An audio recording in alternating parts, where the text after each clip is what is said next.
Good morning বন্ধুরা। তো আজকে হচ্ছে 23 তারিখ। তো কালকে থেকে কন্টিনিউ করেছি যে একটু একটু করে ব্লগ বানিয়ে আপনাদের সঙ্গে শেয়ার করব। তো আজকে ব্লগটা শুরু করতে একটু দেরি হয়ে গেল। এখন প্রায় 10টা বেজে গেছে আর এখনই বাড়িতে টিউশনটা পড়িয়ে উঠলাম। তো টিউশন পড়িয়ে ওঠার পরে কিচ্ছু কাজ করতে ইচ্ছে করে না, তো বসেই ছিলাম। আর মানে আজকে সকাল থেকে সেরকম ঘরের কাজও কিছু করিনি।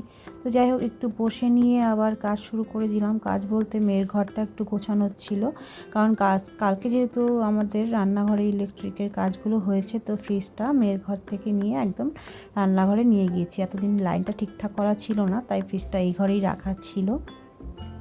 তো সেই কারণে ওর জিনিসপত্রগুলো একটু উল্টোপাল্টা হয়ে গেছিলো, সেগুলোকে আবার ঠিক করে রেখে দিচ্ছি।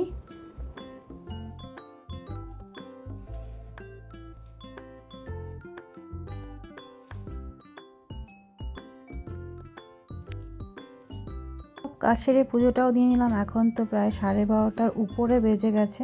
তো এতক্ষণ মেয়েকেও বলছিলাম বারবার খাওয়ার জন্য, তো ওর খেতে পায়নি। তো এখন মেয়ে আর কোকো দুজনেই গেছে রান্নাঘরে, জানি না ওরা কী করছে।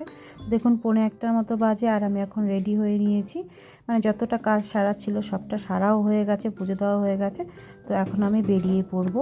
আর বেরিয়ে পড়া মানেই টিউশন, আর তো কোনো কাজ নেই এখন।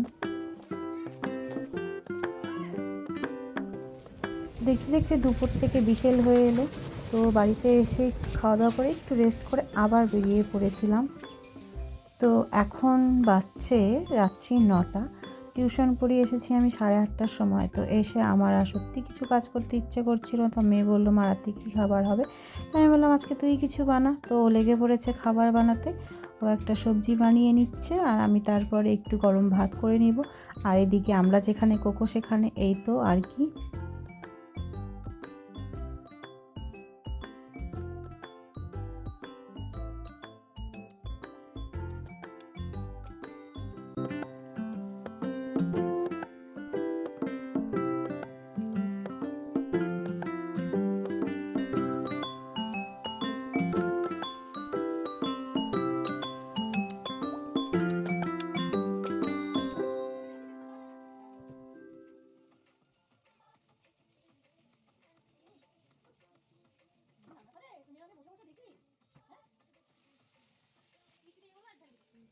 তো মেয়ের সবজি বানানোর পরে আমি ভাত বানিয়ে নিয়েছিলাম আর মেয়ের আর কুকুর খাওয়া হয়েও গেছে। তারপরে আমি একটু রুটি বানিয়ে নিলাম, কারণ আজকে আমার একদম ভাত খেতে ইচ্ছে করছিল না।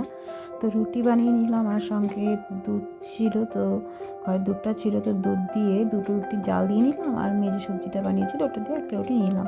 তবুও দেখুন একজনের তো খাওয়া হয়ে গেছে, কিন্তু আমার রুটি ভাজা দেখে উনি আর এই ঘর থেকে নড়ছেন না, তো ওনার রুটি চাই। তো যাই হোক, এখন আর ওকে দেবো না। হয়তো 1 টুকরো ছিঁড়ে দিতে পারি, কারণ ওর তো খাওয়া হয়ে গেছে। আর পরে শেষে আবার এটা এক্সেস খাওয়া হয়ে যাবে, তো ওকে আর দেবো না।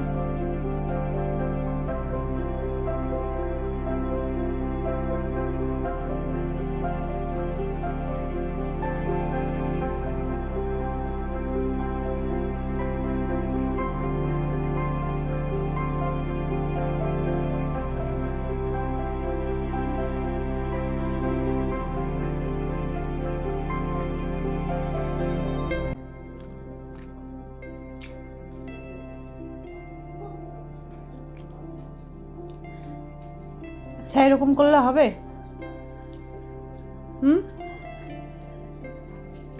তোমার খাওয়া হয়ে গেছে না? কোকোর দিকে তাকাও।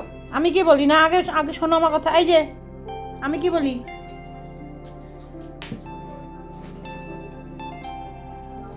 আমি খাবো না, আর হবে না।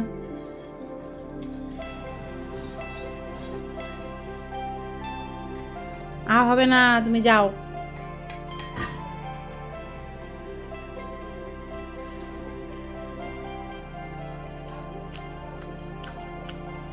না, সবাইকে গুড নাইট বলে দাও। বাচ্চা, বাচ্চা আমার দিকে তাকাও।